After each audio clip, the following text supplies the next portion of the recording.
नमस्कार, primes TV देख रहे हैं आप। आपके साथ मैं हूं पूनम। चलिए रुक करते हैं खबरों का। महिदपुर नगर के विजय स्तंभ पर 8 नवंबर 1857 में शहीद हुए महान क्रांति के नायकों को याद कर श्रद्धांजलि कार्यक्रम आयोजित किया। कार्यक्रम अश्विनी शोध संस्थान के संस्थापक डॉक्टर रामचंद्र ठाकुर के द्वारा किया गया। वीर शहीदों को पुष्पांजलि अर्पित कर दीप प्रज्वलित कर श्रद्धांजलि दी। कार्यक्रम में क्षेत्रीय विधायक दिनेश जैन बॉस, भाजपा प्रदेश उपाध्यक्ष बहादुर सिंह चौहान, समाज सेवी विजय सिंह गौतम के साथ कई वरिष्ठ जन मौजूद थे।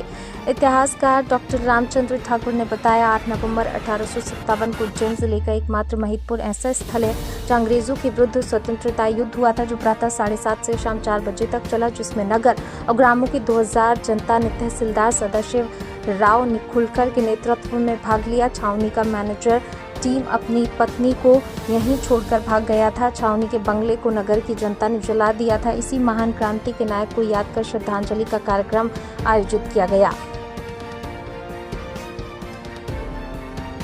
इस कार्यक्रम में आने के बाद मुझे अपने आप में गौरवान्वित महसूस हुआ और महिदपुर के इतिहास के बारे में जो जानकारी मिली तो मैं अपने आप को धन्य समझता हूँ। मैं आदरणीय ठाकुर साहब से निवेदन करूंगा कि जो इतिहास हमारा महिदपुर का है, जिस तरीके से 8 नवंबर 1857 को यहाँ के रणबांकुरों ने अंग्रेजों के खिलाफ लड़ाई लड़ी और अपने प्राणों को न्यौछावर दिए और आज़ादी की लड़ाई की शुरुआत यहाँ से करी, तो मैं अपने आप को धन्य समझता हूँ कि उस जगह से मैं जन्मा हूँ और इस इतिहास को इतिहास के पन्नों में लिखा जाए, इस काम की मैं कोशिश करूंगा। एक विधायक के रूप में जहां भी वो महिदपुर के इतिहास को लाने की कोशिश करूंगा और मैं अपने आप को गौरवान्वित महसूस कर रहा हूं कि मैं उस धरा में पैदा हुआ हूं कि जहां पे 8 नवंबर 1857 को आज़ादी की लड़ाई चालू हुई और उसमें हमारे कई पूर्वजों ने अपने प्राणों के न्यौछावर किया। सही बात है कि जिस राष्ट्र को अपना इतिहास याद नहीं रहता है या जिस देश के लोग अपना इतिहास भूल जाते हैं, उस राष्ट्र को नष्ट होने से दुनिया में कोई नहीं बचा सकता। हमें हमारे युवाओं को, नई पीढ़ी को हमारे राष्ट्र के इतिहास को याद दिलाना बहुत जरूरी है। अब 1857 की जो घटना है, ये पूरे भारत में कहीं ऐसा 1857 जिसमें क्रांति सब जगह हुई थी, किंतु ऐसी घटना कहीं नहीं हुई कि सारे नगर की जनता और ग्रामीण क्षेत्र की जनता अंग्रेजों से लड़ने के लिए छावनी में चली गई। ये एक अभूतपूर्व चीज थी। क्रांतिकारी सिपाहियों ने क्रांति करी, वो बात ठीक है, पर आम जनता चली गई और यहाँ के तहसीलदार के नेतृत्व में गई। तो ये कैसी भी शानदार लड़ाई थी। उसके बाद अंग्रेज अधिकारी जब भागे, लॉर्ड टिमिन प्रथम श्रेणी का अंग्रेज अधिकारी था। उस समय 5 अधिकारी ऐसे बड़े मारे गए जिनकी कब्रें बनी हुई है अभी भी, और उनको छिपाने की अंग्रेजों ने बहुत कोशिश करी, वो नहीं हुआ। लॉर्ड टिमिन्स अपनी पत्नी को छोड़ के भाग गया। कितना खतरनाक उस समय पर हमला हुआ होगा। 20 तोपें हमारे महिदपुर के लोगों ने छीन ली अंग्रेजों से। 1500 के करीब सिपाही उस समय घायल होकर अंग्रेजों के भाग गए। 150 अश्व अपने पास में आए। तो वो एक ऐसा ऐसा आज़ादी का जज्बा था और वो जज्बा आज भी हमें याद रखना चाहिए, क्योंकि देश की आज़ादी किन कठिनाइयों से हमने प्राप्त करी है, उसकी सुरक्षा की जिम्मेदारी हमारी नई पीढ़ी को है। जब तक उन्हें मालूम नहीं होगा हमें कोई भीख में मिली आज़ादी नहीं है, उसके पीछे कितनी कुर्बानियां हैं। और ये नगर सबसे ज्यादा अग्रणी है। पूरे मध्य प्रदेश में इस तरह का कोई उदाहरण नहीं मिलता कि आम जनता ने अंग्रेजों के खिलाफ लड़ाई मोल ली। उसके बाद इतना बड़ा खतरनाक काम हुआ। गोदर शाह की लोबान की झाड़ियों के अंदर सारे पुरुष वर्ग छिप जाते थे। 1 साल भर तक लोगों को चुन के मारा अंग्रेजों ने सन 1858 में। क्रांति विफल होने के बाद में एक आदमी की जान की कीमत, जो अंग्रेज अधिकारी थे 14 रुपए लेते तो जान छोड़ा के उसको भगा देते थे बीच के। ये स्थिति हमारे साथ में हमारे प्राणों की हुई है। वो उन दिनों को हम कल्पना नहीं कर सकते हमने आज़ादी कैसे प्राप्त करी थी।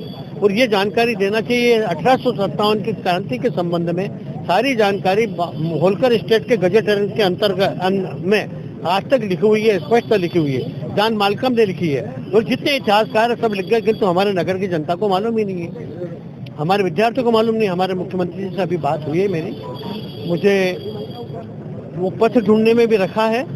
मध्य प्रदेश, राजस्थान और गुजरात तीनों सरकार जो एक उपक्रम कर रही है, कहाँ से कृष्ण भगवान गए थे, क्योंकि हमारे यहाँ भी कृष्ण का एक मंदिर है।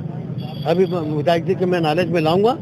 तो जब कृष्ण वहां से आए थे, जब गुरु नानक देव अमृतसर से आकर के महिदपुर और आलोट होकर उज्जैन गए हैं, तो भगवान कृष्ण भी 11 साल की उम्र में जब झालावाड़ से निकले तो कहीं भी इंदौपुरी क्षेत्र में महिदपुर होकर उज्जैन गए थे। तो इन सब जगहों को अपने को ढूंढना है, इन पद चिन्हों पर चलना है। मैं युवाओं को थोड़ी सी कहता हूँ मेरे साथ चलो। आज भी मेरी 85 साल की उम्र है, किंतु मैं अभी भी कभी दिन में सोया नहीं हूँ और 16 घंटे बराबर काम करता हूँ। रात को 1 बजे से पहले मैं कभी सोता नहीं हूँ। ये काम करेंगे क्योंकि देश के लिए भगवान ने अपने को क्या जिंदगी, क्या अनुभव, ये देश प्रेमी, ये देश सेवक लोग बैठे, इनके बेटों को, जवान बेटों को उस बॉर्डर पे भेज दिया और कह दिया कि जब भारत की रक्षा कर, भारत की सेवा कर। जो लोग मरे हैं यहाँ, जिन लोगों ने अपनी कुर्बानी दी है महिदपुर के लिए, उनका एक एक खून का कतरा इस बात के लिए हम लोगों को प्रेरित करता है कि हर युवा इस बात को माने और युवा इस देश की कुर्बानी को हल्का ना समझे। इस देश के जो जवानों ने कुर्बानी दी है, महिदपुर के एक एक रणबांकुरों ने कुर्बानी दी है, एक एक सेनानियों ने कुर्बानी दी है और आज भी कुर्बानी देने के लिए, ललकारने के लिए सीमाओं पे है। ऐसे लोगों के चरणों में उनके मस्तक होके दंडवत प्रणाम करता हूं, उनके चरणों में नमन करता हूं, बधाई देता हूं आरसी ठाकुर साहब को, जिन्होंने इस कार्यक्रम को एक ऐसे कार्यक्रम के रूप में, एक नेशनल फेस्टिवल के रूप में इस कार्यक्रम को आयोजित किया है। यहाँ पर पूरा महिदपुर का एक एक बच्चा, एक एक बड़ा, एक एक बुद्धिजीवी, एक एक पत्रकार, एक एक नेता, एक एक अभिनेता यहाँ सब मौजूद है। आज वो इस बात का गवाह देता है कि जो जनरेशन जिन्होंने आज हम लोगों को बड़ा किया है, पैदा किया है, मेरा बाप दादा, मेरी अपने लोगों की, इस महिदपुर का एक एक पुरखा अगर देखा जाए तो हर जात, हर कौम, हिंदू, मुस्लिम, सिख, ईसाई, सब लोगों ने यहाँ पर अपनी कुर्बानियां दी है और उन कुर्बानियों को चरणों में नमन करता हूँ और ये याद दिलाता हूँ नई जनरेशन को कि सुन लो कान खोल के, अगर अपने पुरखों को और अपनी उन कुर्बानी के उन सेनानियों को आपने याद नहीं किया तो इतिहास भी तुमको भूल जाएगा।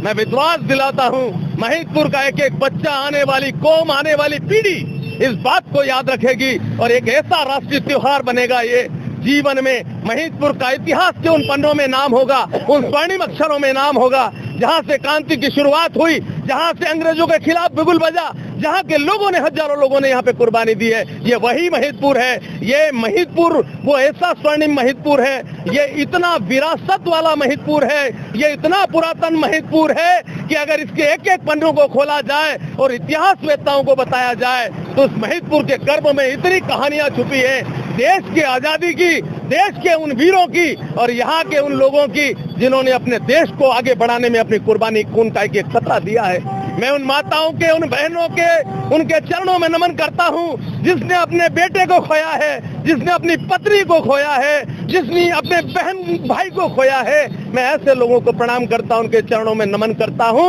और सिर्फ ये नहीं कि सिर्फ हम यहाँ पे श्रद्धांजलि दें और एक दिन सिर्फ हम यहाँ पर एक राष्ट्रीय गीत गा दें। हमारा ये धर्म बनता है कि हम इसको जिंदा रखें और आने वाली कौम को ये बताते रहे, आने वाली पीढ़ी को ये बताते रहे कि ये वो महिदपुर है जिसकी कुर्बानियों की कहानी इतिहास के पन्नों में दर्ज होगी। बहुत बहुत धन्यवाद। भारत माता की। मुझे वो पथ ढूंढने में भी रखा है।